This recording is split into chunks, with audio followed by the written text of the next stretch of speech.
A young perspective on hot-button issues around the world. This is The Hub. Hello and welcome to The Hub. I'm Wang Guan in Beijing. Leaders from China and 5 Central Asian countries have come together in Astana, Kazakhstan for the second China-Central Asia Summit. The high-level gathering is far more than just a routine diplomatic event. It represents a defining moment for regional cooperation. Against a backdrop of global uncertainty, expectations are high. Since the Xi'an Declaration 2 years ago, what tangible progress has been achieved? What does this evolving partnership mean for regional stability and economic integration? And how will this summit help forge a closer China-Central Asia community with a shared future?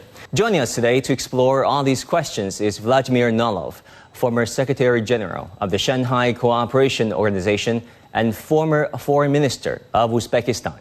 So, Secretary General Nolov, in 3 words, how would you describe today's global geopolitical landscape if you think about the turmoil that we have in the Middle East, the war in Ukraine, the superpower rivalry, so on and so forth? So, geopolitical situation now certainly not so easy. We could see this in the Middle East, the conflict rising again, and in the same time, not yet resolved with some tension between Russia and Ukraine. But at the same time, we're looking forward that there will be find some solution between 2 sides on the base of dialogue and political way of finding solution these differences and these conflicts. What about the geo-economic situation? Because after all, it is about economic growth and development. The economic development in the world, certainly. Now we see this. There is, we can say that trends, today's global economic landscape can be characterized by 3 keywords: uncertain, geopolitical tension, ongoing conflicts, US-China competition, climate disruption, rapid technological shifts connected to developing AI, and trade restriction, strategic decoupling, especially in tech and critical minerals, and regionalization of supply chains are breaking down the hyper-globalized model, creating compelling economic blocks. And third, inflationary, while pulling from peaks, persistent underlying price pressures remain a key challenge for central banks and consumers, even amid solving growth in some regions. Now, talking about the economic growth, the OECD recently lowered the global growth to just 3.1% in 2025 in light of all these uncertainties, geopolitical uncertainties, chief and foremost. However, it does raise China's economic forecast to 4.8%. What do you think this all says about the global outlook on the resilience of the Chinese economy, and what would that mean for the global growth?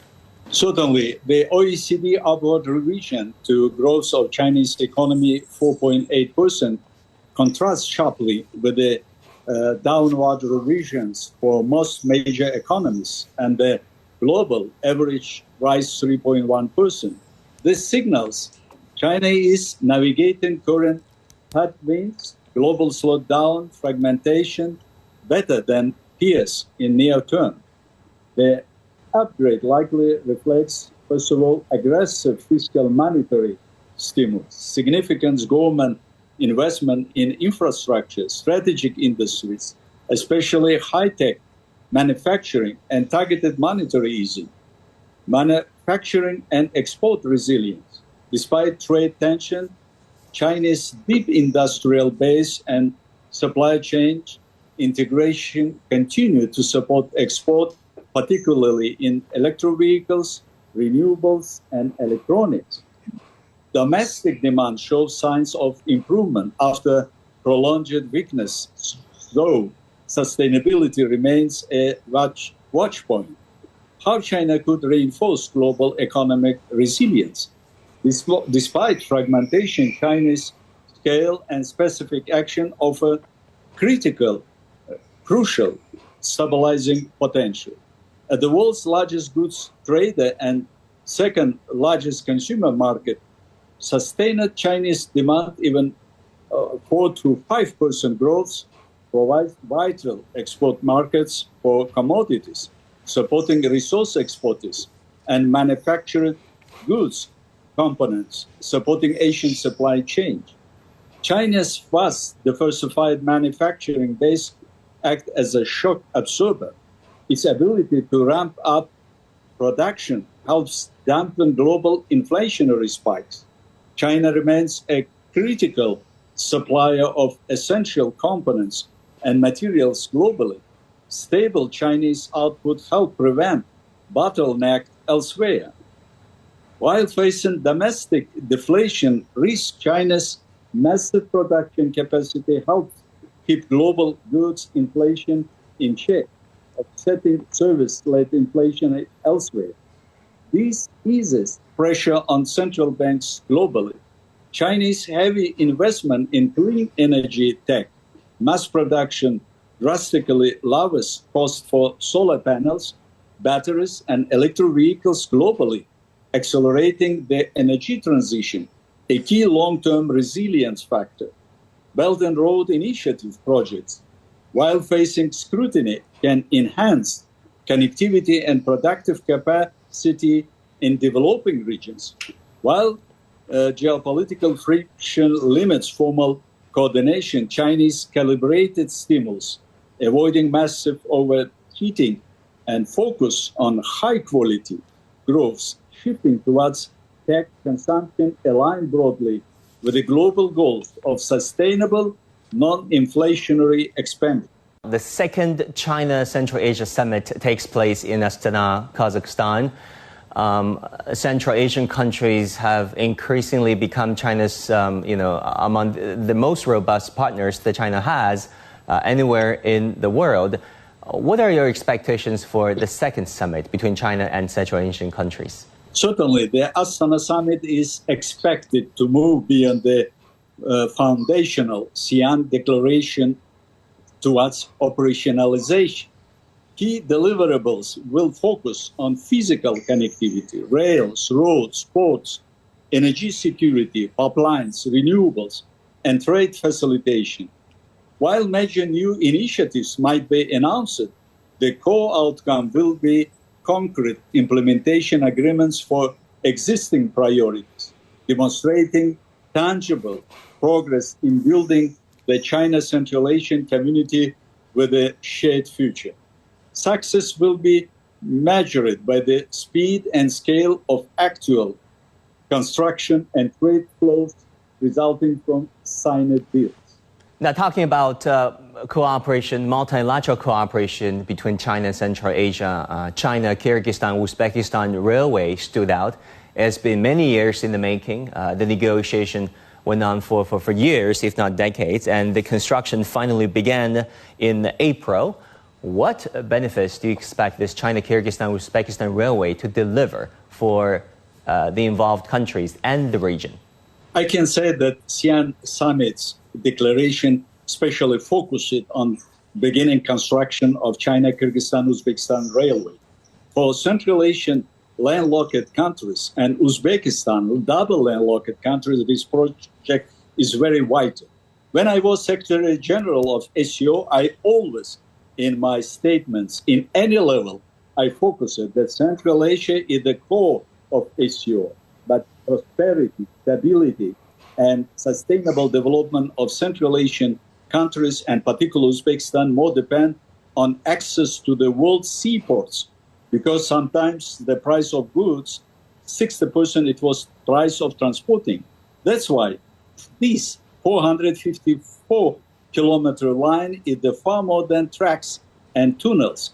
It is the key that unlocks Central Asian destiny at the heart of commercial trade and continental trade. While the China, Kyrgyzstan, Uzbekistan changes the game, let us be clear, this corridor rewrites rules. It creates the shortest land path from China to Europe, slicing through mountains to connect Kashgar to Andijan in Uzbekistan. It integrates with the European Union's middle corridor, turning Central Asia from a forgotten hinterland into Euro-Asian central nervous system. Today, goods take 14, 18 days via Russian Trans-Siberian route or 15 days through Kazakhstan, Kyrgyzstan. China, Kyrgyzstan, Uzbekistan will slash that to 9, 12 days, rivaling sea freight spots while beating it by 3 weeks. By 2035, it could carry 15 million tons of high-value cargo, from semiconductors to electric vehicles. What will this deliver? 4 revolutions, if I can say. First, trade velocity. Reducing 5+ days of transit makes rail viable for time-sensitive goods. A single container from Shenzhen to Hamburg could save $2,000 versus air freight. Second, new economic cities. Osh, Kyrgyzstan city, evolves from regional market to global dry port. Andijan, Uzbekistan city, becomes the linchpin linking China to the Caspian Sea. Industrial zone will rise along the route, processing Uzbek cotton, assembling batteries, feeding Europe. Third, energy mineral synergy. This rail enables parallel pipelines and critical minerals flows. Uzbekistan lithium to Chinese markets, Turkmen gas to global markets, and etc. Fourth, geopolitical resilience. Amid sanction on Russia, China, Kyrgyzstan, Uzbekistan offers a sanctions-proof alternative, aligning EU diversification goals with China's Belt and Road Initiative ambitions. This project does something profound. It moves Central Asia from the periphery to the center of Eurasia. Kyrgyzstan could see its GDP surge 7 to 10% from transit fees plus 15,000 construction jobs. Uzbekistan emerges as the true regional leader, the corridor's indispensable anchor. Kazakhstan Caspian ports gain new purpose, binding the middle corridor together. Now, Mr. Nolov, you were the Secretary General of Shanghai Cooperation Organization. Now, it has expanded in terms of its members and also its partners around the region. We know that Shanghai Spirit was the founding principle upon which the SCO was founded first and foremost. How do you look at the importance of the Shanghai Spirit? And many people around the world ask this question: what is the end game of SCO? What kind of an organization is it really about? Thank you. The principle of Shanghai Spirit put by our founders of our organization in beginning of creation SCO. The Shanghai Spirit refers to the core values and principles that guide the SCO today. It emphasizes mutual trust, mutual benefit, equality, consultation, respect for diverse cultures, and the pursuit of common development. Essentially, it is framework for cooperation among member states based on non-interference, sovereignty, and peaceful coexistence. Here is more detailed breakdown. Mutual trust. It is mean building strong relationship based on confidence and understanding between member states. Mutual benefit, ensuring that cooperation efforts are designed to benefit all participating countries. Consultation, one of the important principles, open dialogue and communication to resolve issues and make decisions. Respect for cultural diversity, recognizing and valuing the unique cultural identities of each member state. Common development, working together to achieve shared goals and promote prosperity for all. And that's why this common development became this principle attractive for many countries in Middle East, in South Asia to join to SCO family. Non-interference. Today it is one of the important principles, respecting the sovereignty and internal affairs of each member states, which now on the many part of the world region are violated. non-targeting of third countries, ensuring that SCO activities do not negatively impact other nations. Unfortunately, in some discourse, there is a narrative that SCO against West or SCO against NATO. SCO not against any organization.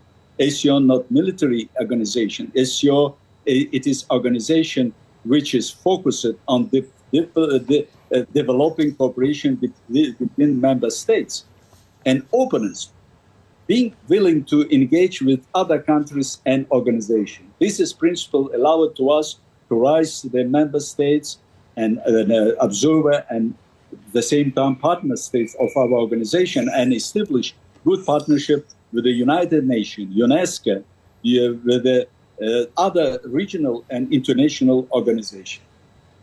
And then how do you like organizations known as SCO and also the BRICS, collectively known as the Global South, complement the existing U.S. or Western-dominated paradigms when it comes to global governance? Will the Global South, once coming of age, replace the existing world order led by the United States or run in parallel with that of the Western-led world order, or be competing, the two competing with each other? Yeah, thank you. In a sense, China's initiative explicitly promote a multipolar cooperation order that overlaps strongly with the SCO's and BRICS evolving agenda. China has urged implementation of its global security, development, and civilization initiative within SCO as an enhanced efforts to innovate global governance and achieve common prosperity.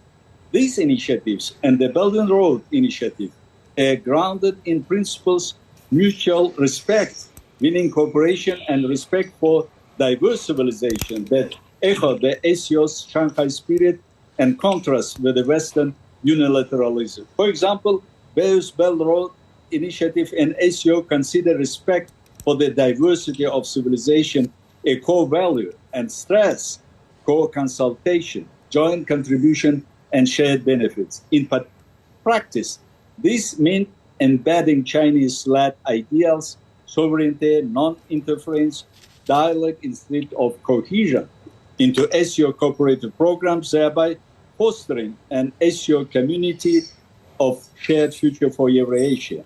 BRICS, likewise, increasingly project this vision. At the 2024 summit, analysts observed that members touted the expansion of BRICS as a defining moment, heralding the dawn of post-Western world order in which the global majority is finally empowered. In short, Chinese agendas are shifting the tenor of these borders toward more pluralistic, networked governance, framed as a community with a shared future, being Western-centric norms. Now, Secretary General Nolov, how do you think China-Central Asia cooperation, built upon mutual respect and announced shared growth, shared goals, and shared visions, offer a perhaps contrasting model for intercultural interaction and dialogue? So, the China-Central Asia Partnership explicitly frames cooperation on a basis of equality and mutual learning, rather than imposing one worldview. Chinese leaders often invoke the Shanghai spirit, which stresses mutual trust, mutual benefit, equality, and respect for diverse civilization. In particular, this means China engages Central Asia society as a partner. For example, it sponsors cultural and technical exchanges, agricultural training programs, and language cultural institutes in the region and on equal terms. The Belt and Road Initiative and related initiatives prioritize civilizational communication, promoting mutual understanding, respect, and trust among people. Chinese projects typically emphasize shared development, building infrastructure or institutions that explicitly serve local needs, often in consultation with a local expert. This approach allows multiple civilizations to contribute their own knowledge For example, Central Asian environmental or agricultural know-how to joint projects. In effect, China's Central Asian cooperation creates an intercultural dialogue platform, projects and planned and executed through bilateral and multilateral negotiation, though co-consultation principles, acknowledging each country's perspectives. Over time, people-to-people exchanges, students, scholars, farmers on this project help break down stereotypes, ensure the emphasis on mutual trust and shared development provides an alternative to one-sided narratives.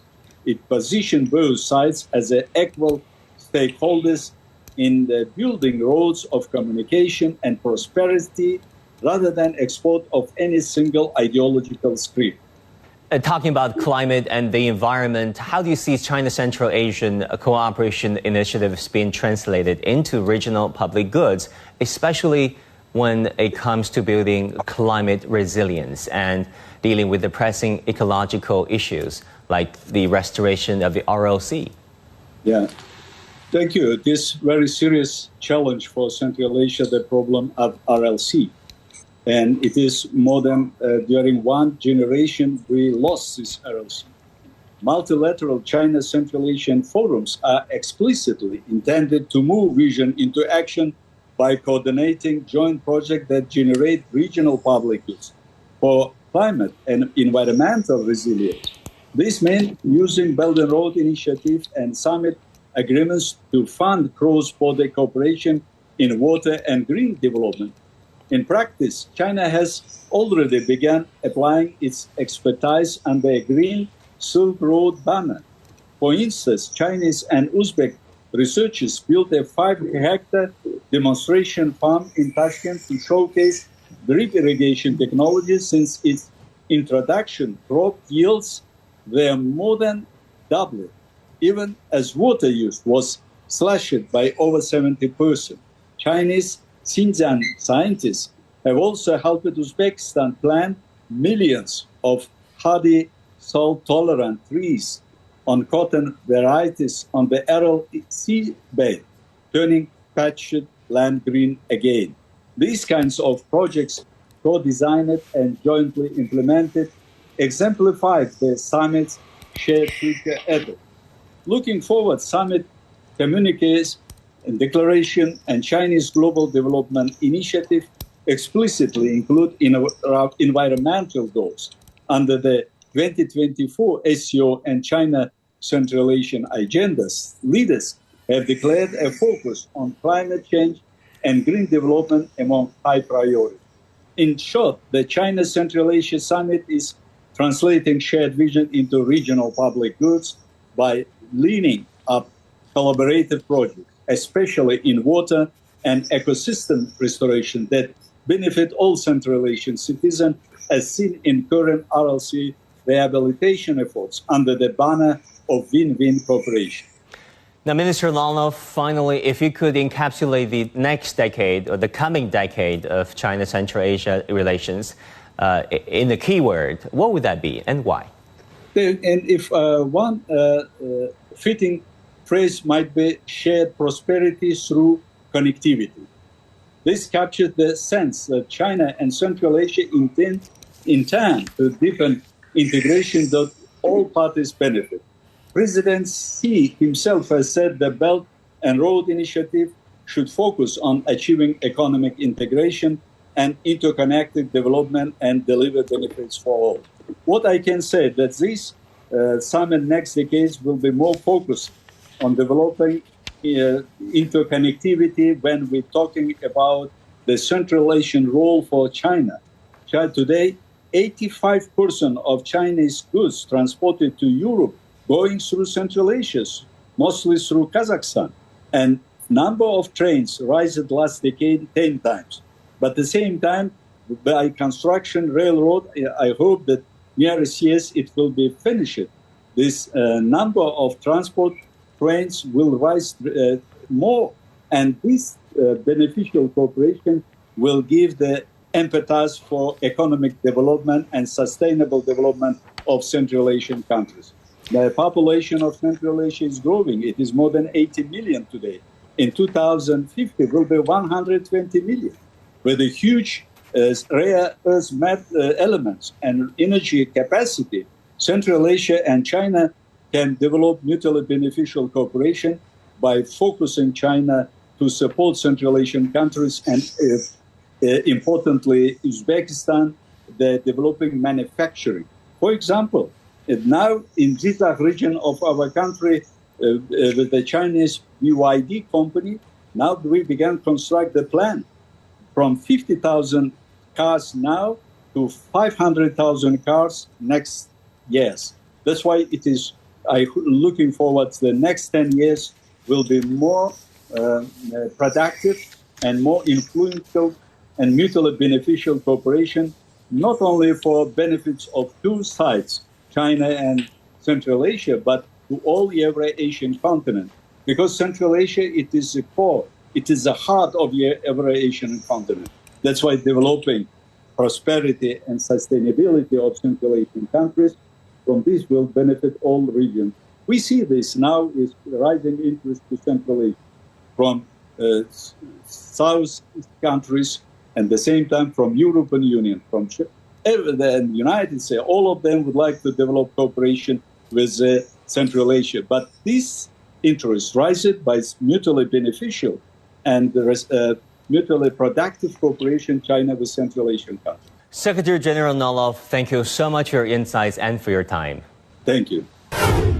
And that will do it for this edition of The Hub on CGTN. I'm Wang Guan in Beijing. Thanks so much for tuning in. I'll see you again next time.